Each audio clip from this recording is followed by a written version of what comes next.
తర్వాత ఆ రాజుకి పంచప్రాణాలైన నిన్ను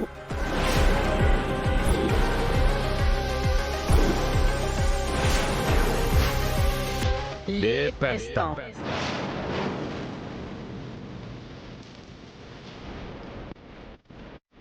అప్పుడు చెక్ పెడతాను రాజుకి. అదే మీ దేవుడు సూర్యప్రతాప్కి. ఇంత ఓపెన్ గా చెప్తున్నావు, అయినా మేము వేసే ఎత్తులు మీరు అంచనా కూడా వేయలేరు. వీలైతే మా నుంచి మిమ్మల్ని, మీ రాజుని మీరు కాపాడుకోండి. పోండే. సాక్ష్యాలతో సహా త్వరలోనే ఇదంతా మేము బయట పెడతాం. ఇదిగోండి, ఇదిగో.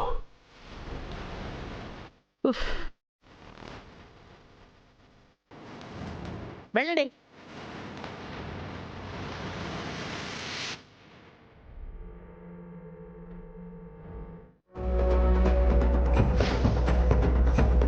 విరూపాక్షి, ఎంతకాలం నుంచి జరుగుతుందిరా? 2 ఏళ్ళండి అయ్యా. సూర్య, వీళ్ళంతా అబద్ధం చెప్తున్నారు. నిజంగా నాకే పాపం తెలీదు. నా గురించి నీకు తెలుసు కదా సూర్య. ఇప్పుడే తెలిసింది. నీ మీద ప్రమాణం చేసి చెప్తున్నా. వద్దు! ఈ దరిద్రాన్ని బయటికి గంటేసి పసుపు నీళ్లతో ఇంటిని కడిగి మన ఇంటిని పవిత్రం చేయక.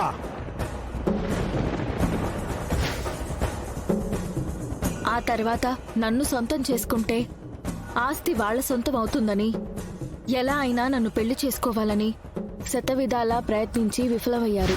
ఇప్పుడు నా తమ్ముడు ఒప్పుకోకపోయినా నేనీ పెళ్లి జరిపిస్తాను. నీ మెళ్ళో తాళి కట్టింది ఎవరు?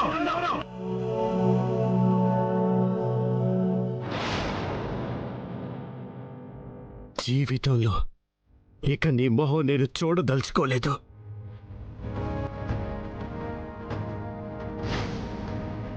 నాన్నకి నమ్మిన బంటులా రక్షణ కవచంగా ఉన్న నిన్ను అడ్డు తొలగించుకోవాలని నిన్ను బయటికి గెంటేలా చేశారు. బాబో వెళ్ళండి, బయటికి గెంటేయండి. పదరా, పదరా. Get out.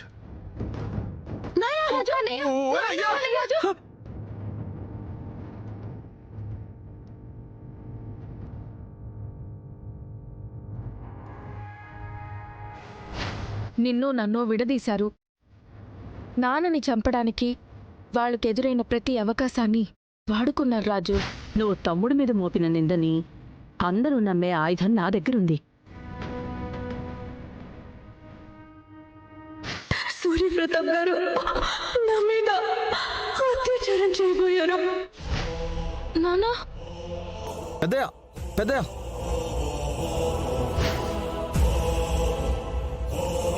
గౌతమ్కి నేను దక్కితే ఆస్తి వీళ్ళకి దక్కుతుందని గౌతమ్తో చేతులు కలిపారు.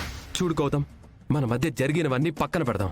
మనం గొడవ పట్టడం వల్ల మూడో మనిషికి లాభం జరుగుతుంది, కానీ మనిద్దరికి ఒరిగేదేమీ లేదు.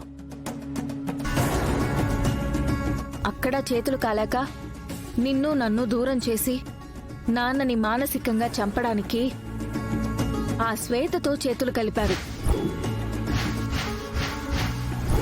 మీ తమ్ముని లేపేయడం మాకంటే మీకే ఎక్కువ అవసరం.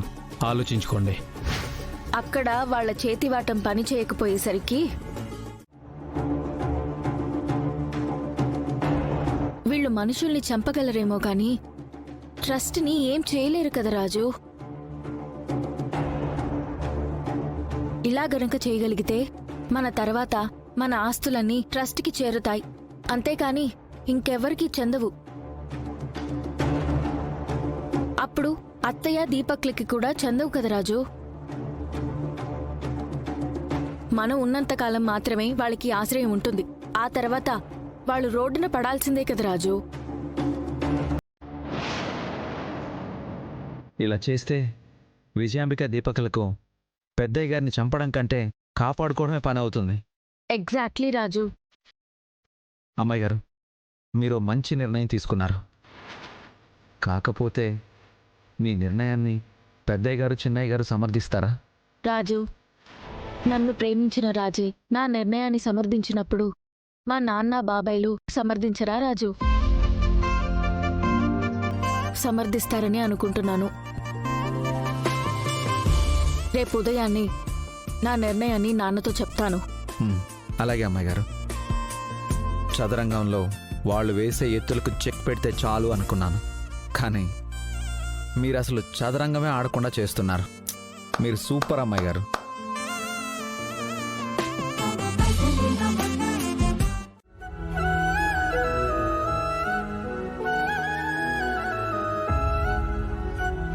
అవును నాన్న, నేను హ్యాపీగా ఉండడానికి రాజు నాతో ఉంటే సరిపోతుంది.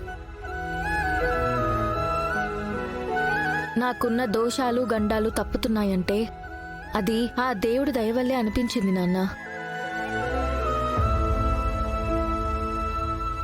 అందుకే నా తదనంతరం నా ఆస్తిని ట్రస్ట్కి రాసిచ్చేద్దామని నిర్ణయించుకున్నాను నాన్న.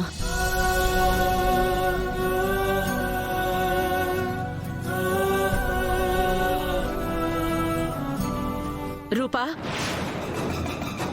నిజంగా ఇది పిచ్చి ఆలోచన. 100 కోట్ల ఎకరాలు దేవాలయం ట్రస్ట్కి రాసివ్వడం ఏంటి? అయినా ఆ ట్రస్ట్కి డబ్బులు కొదవేం కాదు.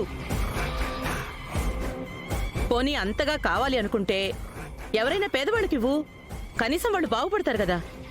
అంతేగాని ట్రస్ట్కి రాసివ్వడం ఎందుకు రూపా? మమ్మీ, పేదవాళ్ళకి రాసిచ్చిన మనకి బొక్కే కదా మమ్మీ. దీపక్ పేదవాళ్ళకి రాసిస్తే వాళ్ళ దగ్గర నుంచి మనం ఎలాగైనా లాక్కోవచ్చు. అదే ట్రస్ట్కి రాసిచ్చిందంటే తలకిందులుగా తపస్సు చేసినా మనం దక్కించుకోలేం.